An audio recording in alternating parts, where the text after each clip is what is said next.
हमने world cup हमारा था 92 में, मैच बैलेंस में चला गया, इंग्लैंड बैटिंग कर रहा था, कहीं भी जा सकता था। पानी की ब्रेक थी तो मैंने तब फैसला किया वसीम अकरम को लाने का।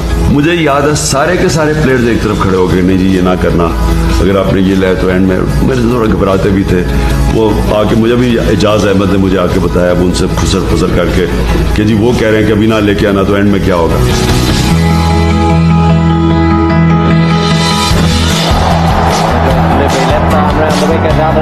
मुझे पता था उनके खदशात क्या है, लेकिन रिस्क लेता है फिर कैप्टन। मैं वो अगर वो फेल हो जाता तो सारों ने मुझे बुरा भला कहना था, इनमें देखे जी हमने सबने कहा था नहीं हुआ। लीडर जो है वो अपने आप को बैक करता है बड़े फैसलों में और वही उसे लीडर बनाता है। ख्वाब देखता था, डे ड्रीमर था, हमेशा शुरू से बचपन से बड़ी चीज देखता था, इमेजिन करता था अपने आप को जो यानी बड़े बड़े काम करने में। और ये कांस्टेंट मेरी जिंदगी का सारा हिस्सा रहा है, ये डे ड्रीमिंग, बड़ी सोच रखता था और फिर स्ट्राइव करता था उसकी तरफ। यानी जब एक दफा मैं फैसला कर लूं कि मैंने ये करना है, फिर मैं उसके ऊपर फिर पूरी कोशिश करता था वहां पहुंचने। कोई इसमें बुरी चीज नहीं है कि आप पूरी अपनी मेहनत करके आखिरी गेंद तक मुकाबला करके मैच हारते हैं, कोई बुरी चीज नहीं। लेकिन अगर आप किसी वजह से अपनी बेस्ट परफॉर्मेंस नहीं दे सकते क्योंकि आपने लेट नाइट की है, आपने अपना ध्यान नहीं रखा, आपने अपनी डाइट नहीं रखी, आपकी कंसंट्रेशन टीम पर नहीं है, ये एक बहुत बड़ा आप जुर्म कर रहे हैं क्योंकि इतनी उम्मीदें लगा के कौम आपकी तरफ देख रही है। कई लोग जिम्मेदारी से और तकड़े हो जाते हैं, जितना प्रेशर लेते हैं और वो ज्यादा प्रेशर लेना शुरू कर देते हैं, उनका पोटेंशियल निकलना शुरू हो जाता है। जितना अपने आप को वो चैलेंज करते हैं उतने तकड़े हो जाते हैं और कई कैप्टन्स प्रेशर के अंदर कैपिचुलेट कर जाते। बोथम फेल हो गया एज कैप्टन, सचिन तेंदुलकर ने कैप्टनसी छोड़ दी, यानी वो एज अ प्लेयर समझते थे बेहतर है। और मैंने बड़े कैप्टन प्लेयर्स देखे, जब वो कैप्टन बने तो उनकी परफॉर्मेंस नीचे आ गई, क्योंकि जितना बड़ा चैलेंज और प्रेशर उतना पड़ जाता है। और वो जब प्रेशर पड़ता है तो उसके अंदर कई खड़े हो जाते हैं, वो और तकड़े हो जाते हैं। जो प्रेशर के अंदर कैपिचुलेट करता है वो और नीचे चला जाता है। किसी और स्पोर्ट्स में कैप्टन की वो अहमियत नहीं है। कोच सब कुछ है, सॉकर है, हॉकी है वगैरह, को किसी को तो पता ही नहीं कैप्टन क्या, बड़ा लिमिटेड रोल होता है।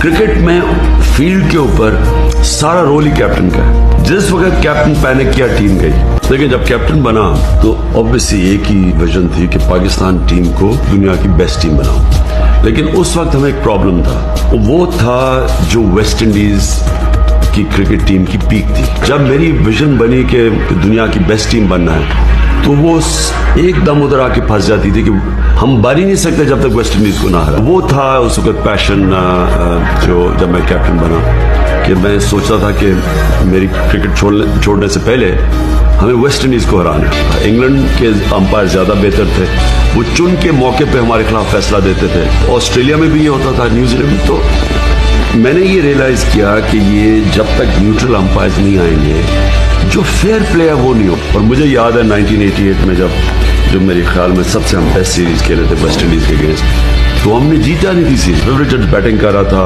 उनकी टीम को 70 पे 4 आउट हो गए थे। वो इतना बड़ा आउट था कि हम सारे समझे कि गेम खत्म है। पहले अपील की, वो इतना ब्लेटेंट आउट था कि फिर हमने अपील की। तो जब मैंने उस अंपायर की शक्ल देखी तो मुझे याद है, मैं जब उसकी आंखों में देख रहा था तो वो नीचे देखना शुरू हो। मैं जब 19 साल का इंग्लैंड में था, ऑस्ट्रेलिया की टीम आई इंग्लैंड, और मैंने पहली दफा डेनिस लिली को बॉलिंग करते देखा और हमने पहली दफा टीवी पे जेन्युइन फास्ट बॉलर को देखा। वो दिन था मैंने फैसला किया मैं तेज बॉलर बनना चाहता हूँ। तब तक मेरी सारी एम्बिशन बैटिंग की थी, मैं समझता था मैं अच्छा बैट्समैन हूँ। उसको मैंने देख के मैंने कहा मैंने तेज बॉलर बनना है। अब मैं वोस्टर के लिए खेलता था, वो कहते थे तुम तेज बॉलर बन नहीं सकते क्योंकि मैं एक इन स्विंग बॉलर था। उन्होंने कहा तुम इन स्विंग करते हो, तुम्हारा बॉलिंग एक्शन ही तेज बॉलिंग का। मैं वाहिद बॉलर हूँ, क्रिकेट हिस्ट्री में इसकी कोई मिसाल नहीं है, जो मीडियम पेस से फास्ट बॉलर बना और फास्ट बॉलर बनने के लिए मुकम्मल तौर पे अपना एक्शन चेंज किया। जो मेरा शुरू का एक्शन था और जो 5 साल के बाद जब मैं तेज बॉलर बन गया, मेरा बिल्कुल मुख्तलिफ एक्शन था। तो ये कभी किसी ने नहीं किया। मैंने जब फैसला किया मैं तेज बॉलर बनूंगा, उस फैसले से 5 साल मुझे लगे अपना सारा एक्शन चेंज करना, फास्ट बॉलर बनने का। ये कभी किसी ने नहीं अचीव। मैं एक इंसिडेंट लोगों को बताता हूँ ये ह्यूमन पोटेंशियल के ऊपर। मेरी जब टांग टूट गई, मैं अपनी पीक पे था, 2 साल मैं क्रिकेट नहीं खेला, बॉलिंग नहीं की। आहिस्ता आहिस्ता मैं वापस आया बॉलिंग में। मेरा जो ओरिजिनल बॉलिंग एक्शन था वो गुम गया, वो मुझे समझ ही ना है। आजकल के ज़माने में बड़ा आसान होना था, आप वीडियोज़ हैं, आप आराम से अपने मोबाइल पे बनाएं, स्लो मोशन करें आप, ठीक। उन दिनों में कोई कॉन्सेप्ट ही नहीं था इस चीज़ का। तो मुझे समझना है कि मैं गलती क्या कर रहा हूँ। मैं 3 महीने कोशिश करता रहा। मैं ऑस्ट्रेलिया में तब खेल रहा था शील्ड क्रिकेट। 3 महीने मैं कोशिश करूँ कि वो मेरा एक्शन वापस ही ना आए, जो मेरी वो पेस थी वो वापस ना आए। मैच में प्रैक्टिस सारा दिन बॉलिंग करता था, मैं नेट पे प्रैक्टिस करता था, मुझे समझ नहीं आ रही थी क्या। जो सबसे अमेजिंग चीज़ ये है, मैच हो रहा था, मुझे अभी भी याद है, MCG के ऊपर मैच था, न्यू साउथ वेल्स का, विक्टोरिया का। तो मुझे रात ख्वाब में आया, मैं अब ख्वाब देख रहा हूँ और मैं देख रहा हूँ कि मैं बॉलिंग कर रहा हूँ, और उस ख्वाब के अंदर मैं रियलाइज कर रहा हूँ कि मैं क्या गलती कर रहा हूँ और क्या मेरे एक्शन में गलती है। मैं अगले दिन उठा, नेट्स में गया और एकदम मैंने एक्शन ठीक कर लिया।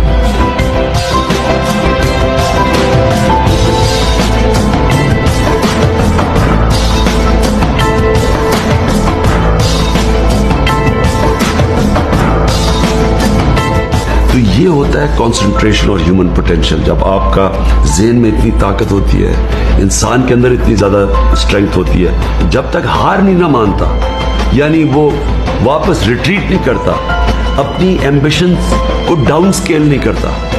वो मैंने जब मैं एक टारगेट सेट करता था, उससे फिर अगला ऊपर करता था, कभी मैं नीचे नहीं आता था। इंसान के अंदर अल्लाह ने इतना पोटेंशियल दिया हुआ है, जो चीज जिसका उसको एक दफा इश्क हो जाए, जुनून हो जाए, वो अचीव कर सकता है। मैंने बड़े पाकिस्तानी क्रिकेटर्स को अपने सामने देखा, मेरे से ज्यादा पोटेंशियल था, टीम में आते थे, थोड़ा पैसा आ जाता था, कंफर्टेबल लाइफस्टाइल हो जाता था, एक गाड़ी हो जाती थी, घर हो जाता, मुतमईन हो जाते थे। जो ऊपर जाता है उसकी एम्बिशन बड़ी स्ट्रिक्टली होती है कि मैं इस स्पोर्ट के अंदर ये अचीव करना चाहता हूँ, फिर वो सिंगल माइंडेडली उसे परसू कर। जो तेज बॉलर होता है ना, वो बहुत कम होता है कि वो मैच में जाए और पूरी तरह फिट है, क्योंकि तेज बॉलिंग होती है ऐसी है। आप और मैं कई दफा तो सारा दिन बॉलिंग करता था, उससे होता है कि आपके कहीं ना कहीं निगल्स होती हैं। तो तेज बॉलर को होना पड़ता है, उसमें ये एबिलिटी होनी पड़ती है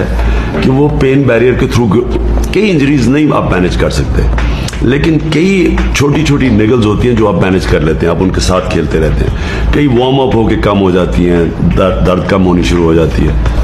मैं जब हिंदुस्तान में चौथे टेस्ट में मेरी दर्द शुरू हो गई थी, और मैं 2 टेस्ट खेला उसके साथ। मैंने टीम को बताया नहीं कि वो कितनी सीरियस इंजरी थी, इंतखाब आलम, और मुझे पता था कि कितनी सीरियस इंजरी है।